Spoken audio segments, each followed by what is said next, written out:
Hey everyone, and welcome back to another deep dive. Today we're tackling something that I think so many of you out there struggle with, and that's the fear of speaking English. It really is a common experience. You get that, almost a physical reaction, like your throat tightens up, you're worried about making mistakes, you think you're going to sound silly, people are going to judge you. You feel so self-conscious. Yeah, I think we've all been there. You are definitely not alone if you've ever felt that way. Millions of people around the world learning English are going through the exact same thing. It's so true, but you know what? Imagine yourself walking into a room, you join a conversation, and you can just effortlessly express yourself in English. Your thoughts, your ideas, you're making jokes. Without that feeling of holding back. Yeah, that hesitation, that fear, just gone. And that's actually possible. You can get there. That's what we're going to be diving into today. It's totally achievable. Because the confident English speakers that you see out there, they weren't just born that way. Confidence is something that you build. It's like a muscle you have to exercise and strengthen over time. I love that analogy. And that's the goal of our deep dive today. We want to help you break free from that fear of speaking and help you build that real, lasting confidence. Absolutely. So to help us really understand this challenge inside and out, we've been looking at a bunch of different materials, all focused on overcoming the fear of speaking English. Yeah. Articles, books, videos, courses, all kinds of stuff. Yeah, the whole works. So we're going to kind of walk through the main things that we found, and hopefully by the end of this, you'll have a really solid understanding of why this fear exists, how to shift your mindset, and most importantly, some practical strategies you can start using right away to become a more confident English speaker. We're going to break it down for you step by step. Okay, so let's just jump right in. Why do you think we even feel this fear in the first place? What happens when we want to speak, but then we kind of freeze up? I think it often comes down to some common experiences that a lot of English learners have. Maybe you made a mistake in the past and someone corrected you in a way that felt embarrassing. Or maybe you were worried about your accent, if people would understand you. Or I've even felt this, just not being able to find the right words. Your mind goes blank and you just feel stuck. Oh, yeah, absolutely. It can be so frustrating. And these experiences, even if they only happened a few times, can really stick with you and create this kind of underlying anxiety about speaking. It's almost like your brain starts to associate speaking English with those negative feelings. Exactly. And that's what we're going to try to unpack today. Let's dive into those common fears. Yeah. So let's start with the fear of making mistakes. I think this is huge for a lot of people. It's like this idea that if we make even a small mistake, it means we're not good at English or people will think we're not intelligent. It's so common to tie our self-worth to our language abilities. But the thing is, mistakes are a totally normal and necessary part of learning anything new. I mean, think about it. Especially languages. When a child is learning to walk, they fall down all the time. But they get back up and they try again. And eventually they learn to walk. It's the same with speaking English. So true. And even native English speakers make mistakes all the time. Oh, yeah. Yeah. I mean, I can't even tell you how many times I've mixed up words or forgotten what I was going to say. It happens to the best of us. Exactly. But native speakers, they don't let it stop them. They just keep talking. They laugh it off. They correct themselves. And they move on. And that's the key. It's not about never making mistakes. It's about changing how you view those mistakes. Mistakes aren't failures. They're opportunities for you to learn and grow. Okay, so that's the fear of making mistakes. Now, what about the fear of being judged, especially for things like our accent? This one can be so tough. Yeah, because for a lot of people, their accent is tied to their identity, their culture, their background. Absolutely. And it can feel very vulnerable to put that out there, especially if you're worried about people making fun of you or not taking you seriously. Right. You're kind of putting yourself out there and you're worried about what other people are going to think. And it can be hard to remember that most people are not judging you as harshly as you're judging yourself. That's so true. Think about it. When you hear someone speaking your native language with an accent, do you immediately think they're less intelligent or capable? No, not at all. In fact, I usually admire people who are trying to learn a new language. Yeah. It shows that they're putting in the effort, and it's pretty cool. Exactly. And most people feel the same way when they hear you speaking English. They're more focused on the message you're trying to convey than on every little detail of your pronunciation. And even if they do notice your accent, it doesn't mean they're judging you negatively. A lot of times people find accents charming or interesting. Yeah, it can be a way of connecting with people from different cultures and backgrounds. Exactly. So try to remember that. Okay, so we've talked about the fear of making mistakes and the fear of being judged. What about that fear of completely freezing up? Like your mind goes blank and you can't remember even the simplest words. Oh, that's a classic. It happens to all of us. It's like you know the word, but you just can't access it in that moment. Yeah, it's like your brain just completely shuts down. This usually happens when you're feeling anxious or under pressure. Your body goes into fight or flight mode, and your brain kind of short circuits. Which is totally understandable, but it can be so frustrating when it happens. It is. But it's important to remember that it's totally normal, and it happens to everyone, even experienced speakers. And the more you practice, the less likely it is to happen. Exactly. It's like anything else. The more familiar you are with something, the more automatic it becomes, and the less likely you are to freeze up under pressure. So one thing that the sources mentioned was this idea that sometimes our fear of speaking comes from past negative experiences, like maybe you had a teacher who was really harsh or a classmate who made fun of you. That's true. Those kinds of experiences can have a lasting impact. Even if it happened years ago, it can still make you hesitant to speak up. It's almost like a trauma response. Your brain is trying to protect you from experiencing that pain again. So how do we move past those past experiences and not let them hold us back? I think it starts with recognizing that those experiences don't have to define you. They don't dictate who you are as a speaker or as a learner. It's about letting go of that old story and creating a new one. Exactly. You can choose to rewrite the narrative. Every time you speak English, you're creating a new experience, and you have the power to make it a positive one. Okay, so we've talked about some of the common fears that hold people back from speaking English, but I think it's also important to acknowledge the real cost of letting these fears control us. What are we missing out on when we don't speak? It's a really important point. It's about more than just the language. Totally. Like, what opportunities are we closing ourselves off to? Well, for one thing, you're missing out on the chance to connect with people from all over the world. Which is like one of the coolest things about speaking English. Absolutely. You can make new friends, have interesting conversations, and learn about different cultures. And it can open doors to new jobs, travel experiences, and even educational opportunities. So many possibilities. And it can also really impact your overall confidence. Yeah, when you avoid speaking English, you're basically telling yourself that you're not capable. And that can become a self-fulfilling prophecy. So the more you speak, the more confident you become and the more opportunities open up for you. It's a positive cycle. And it all starts with taking that first step. Pushing past the fear. And that's what we're going to talk about next. How to actually start making those changes. Okay, so we've laid the groundwork. Now let's talk about mindset. This is huge when it comes to overcoming this fear. It's like half the battle. It's about changing how you view yourself as an English learner and how you view mistakes. Your thoughts create your reality. Exactly. So if you're constantly telling yourself that you're bad at English or that you'll never be able to speak fluently, well, you're making it a lot harder for yourself. You're setting yourself up for failure. Exactly. So the sources we looked at talked about this idea of a fixed mindset versus a growth mindset. It's a really important distinction. So can you explain what those mean? Sure. A fixed mindset is the belief that your abilities are set in stone. Like, you're either good at languages or you're not, and there's not much you can do to change that. Oh, I know people like that. Yeah, we all do. And it can be so limiting. Because if you believe that you can't improve, then you're less likely to put in the effort. You might even avoid challenges altogether. Right. It's like, why bother trying if you're already convinced you're going to fail? Exactly.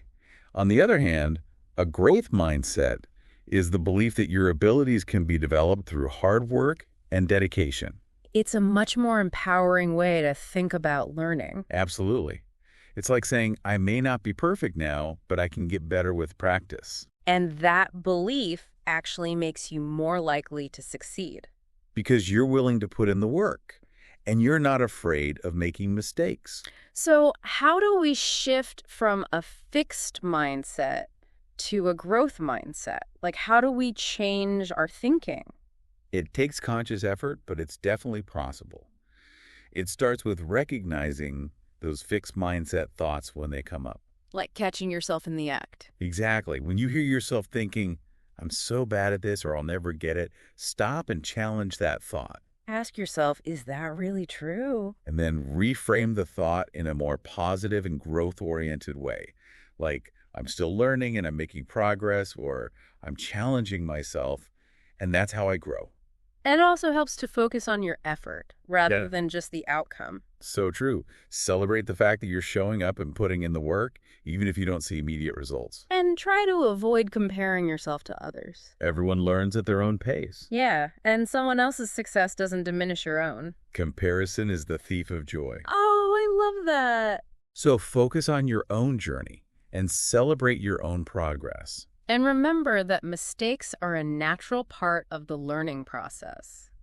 They're not something to be ashamed of. They're actually a sign that you're learning and growing. Every mistake is a lesson learned. So instead of getting discouraged when you make a mistake, try to see it as an opportunity to improve. Laugh it off, correct yourself, and move on. That's the growth mindset in action. Exactly. And the sources actually mention some really inspiring examples of people who weren't afraid of making mistakes in English. They talked about Jack Ma, the founder of Alibaba. Oh yeah, he's a great example. He's incredibly successful, but he actually struggled with English early on. He even failed his college entrance exams a few times because of his English skills. But he didn't give up. He kept practicing and putting himself out there even when it was uncomfortable. And look at him now. He's one of the most successful entrepreneurs in the world. And they also talked about Arnold Schwarzenegger, the actor and former governor of California. Oh, I love his accent. Right. It's so iconic. It's part of his charm. But when he first started acting, people actually criticized his accent. Really? Yeah, they said he'd never make it as an actor because of it. And he proved them all wrong? Yeah, he embraced his accent, and it actually became a part of his success. It set him apart. Exactly.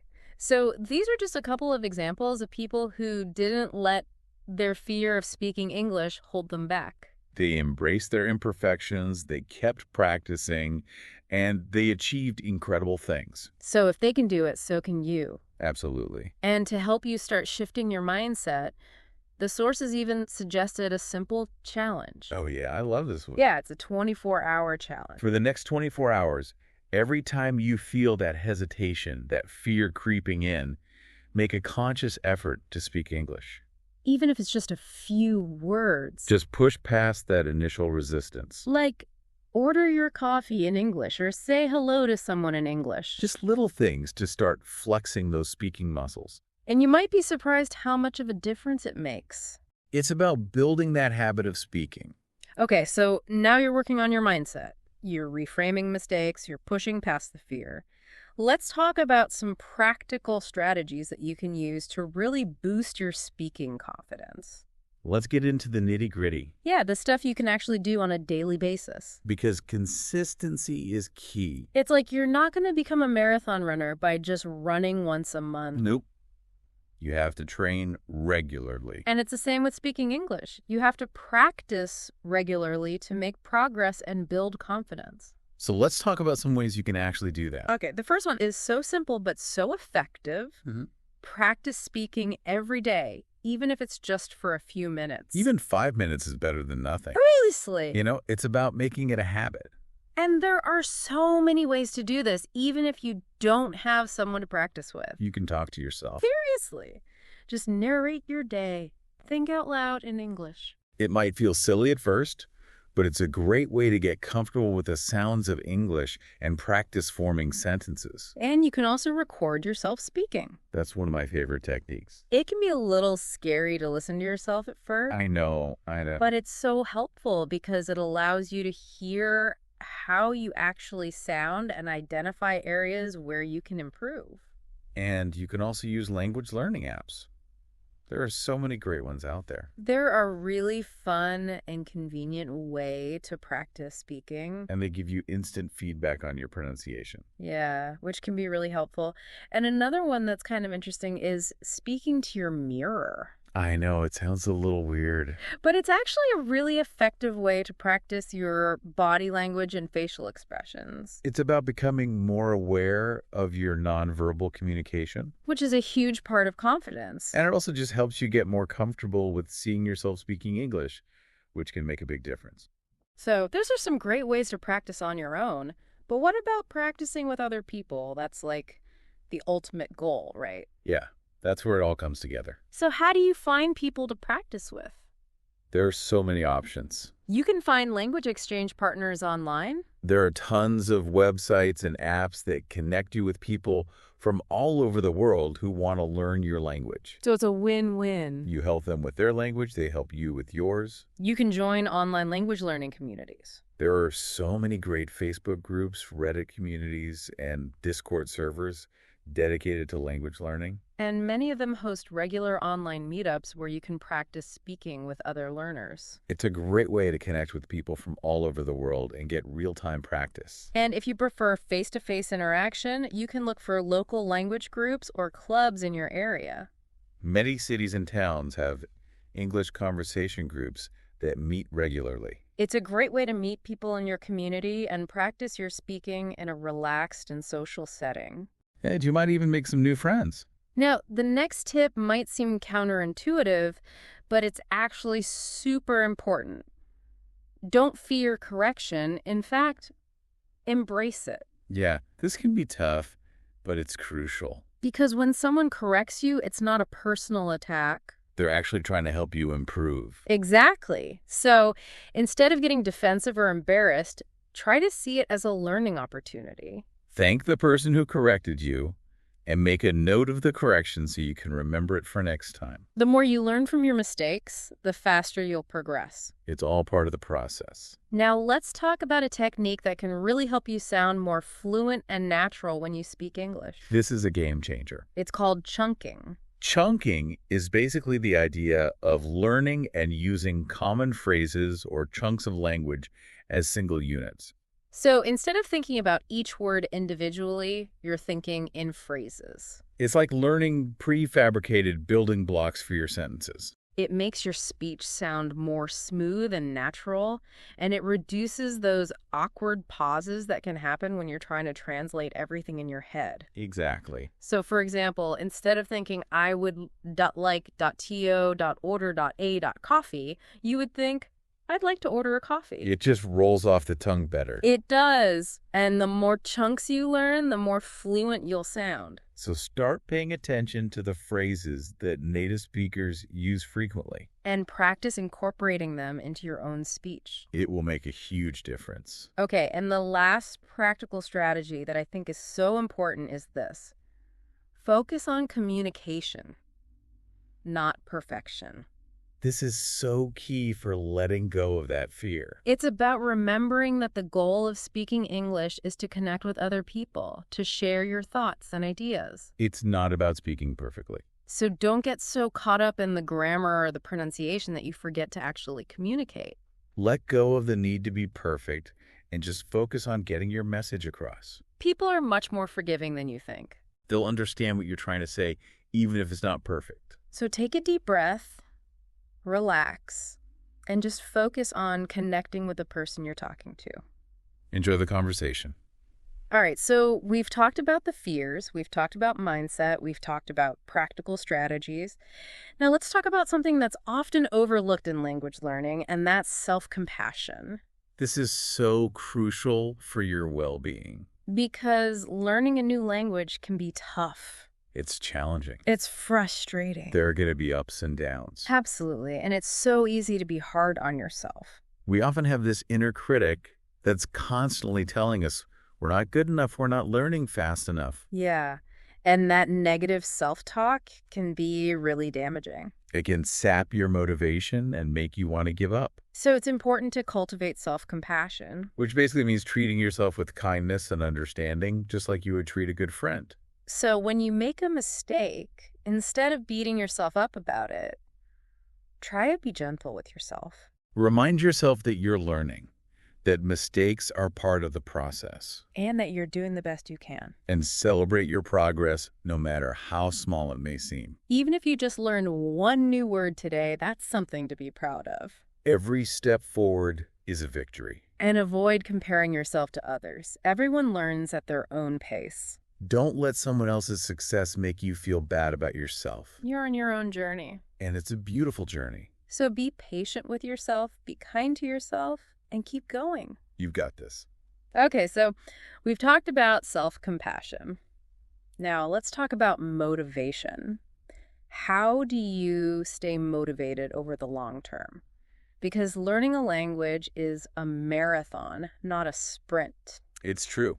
It takes time and dedication. So how do you keep going when you're feeling tired or discouraged? I think one of the most important things is to set realistic goals. Don't try to do too much too soon. Start with small, achievable goals and gradually work your way up. Like maybe your first goal is to be able to introduce yourself in English. And then maybe your next goal is to have a 5-minute conversation with a language partner. And then maybe it's to watch a TV show in English with subtitles. Whatever feels challenging but achievable for you. And when you reach a goal, celebrate it.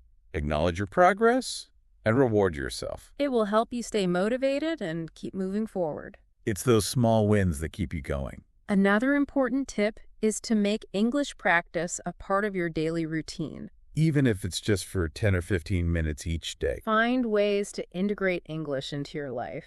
Listen to English music while you're getting ready in the morning. Watch an English language news program during your lunch break. Read an English article before you go to bed. Just little things to keep your brain engaged with the language. And make it fun. If you're not enjoying it, you're less likely to stick with it. So find activities that you genuinely enjoy.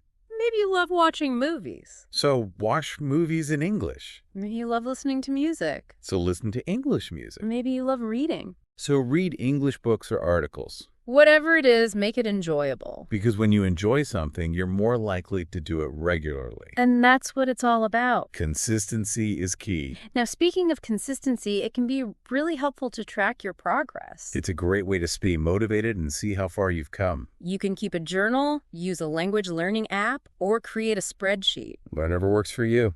Just find a way to record your progress so you can see how much you're learning and improving. It can be really motivating to look back and see how far you've come. And it can help you stay on track when you're feeling discouraged. It's a reminder that you're making progress, even if it doesn't always feel like it. Now, here's another tip that might seem a little woo-woo, but it's actually super effective.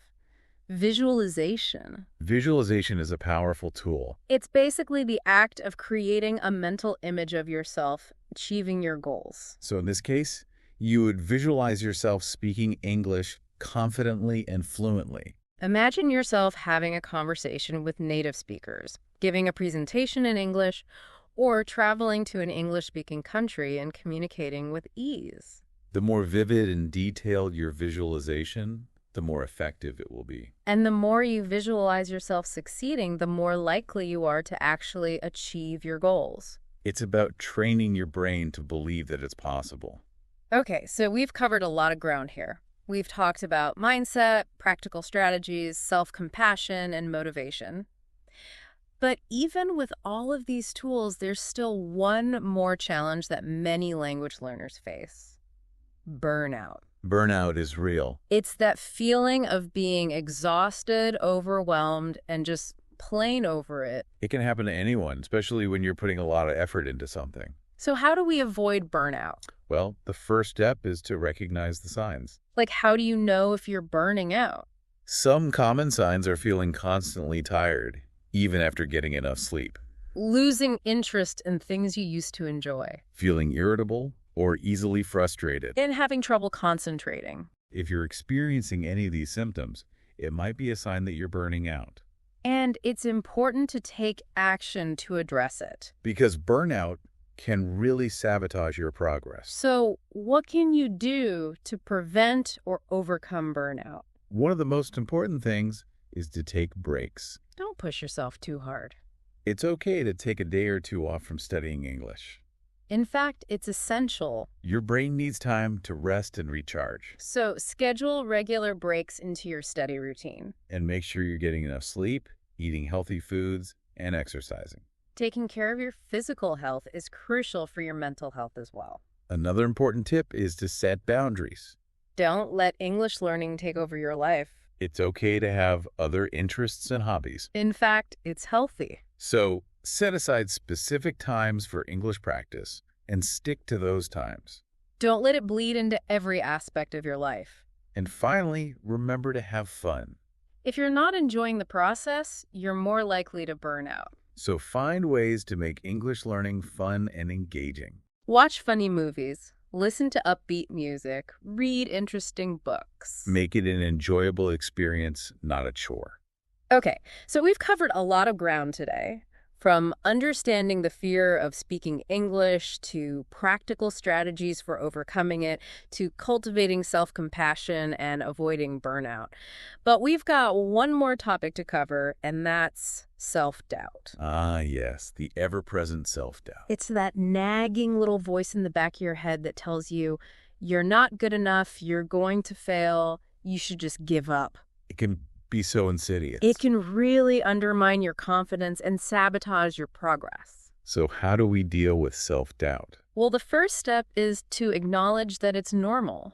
Everyone experiences self-doubt. It's part of the human condition. So don't beat yourself up about it. Just accept that it's there and then try to move past it. One way to do that is to shift your focus from perfection to progress. Remember that mistakes are a part of the learning process. They're not a sign of failure. They're actually a sign that you're learning and growing. So embrace your mistakes, learn from them, and keep moving forward. Another helpful tip is to practice speaking in a safe space.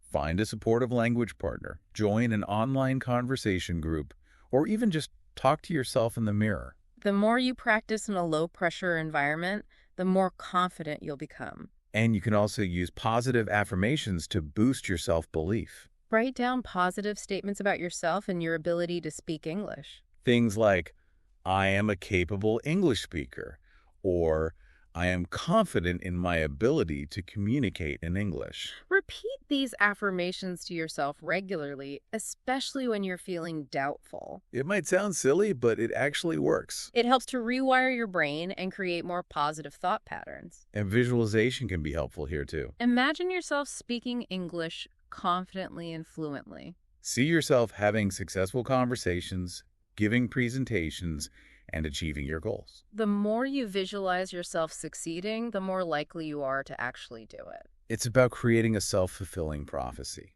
And finally, remember to surround yourself with supportive people. Find people who believe in you and encourage you. Avoid people who are negative or critical. Surround yourself with positivity and support. Okay, so we've talked about all the big stuff. Now, let's get down to the nitty-gritty of speaking English like a natural. Let's fine-tune those skills. Yeah, what are some things you can do to really sound more like a native speaker? Well, first of all, remember that fluency is more important than perfection. You don't have to speak perfectly to be understood and to communicate effectively. So don't get bogged down in the grammar rules or the pronunciation details. Just focus on getting your message across. Another important tip is to use common phrases and idioms.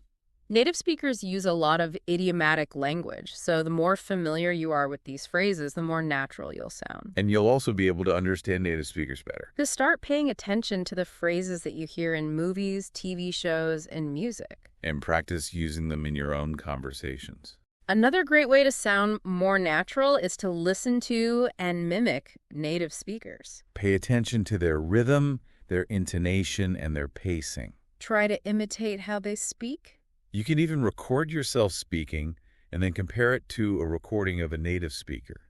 This is a great way to identify areas where you can improve. And don't be afraid to experiment with different accents. There are so many different accents in the English language. So find one that you like and practice speaking with that accent. It can actually be a lot of fun. and it can make you sound more interesting and engaging. Now, another important aspect of speaking English like a natural is being comfortable with.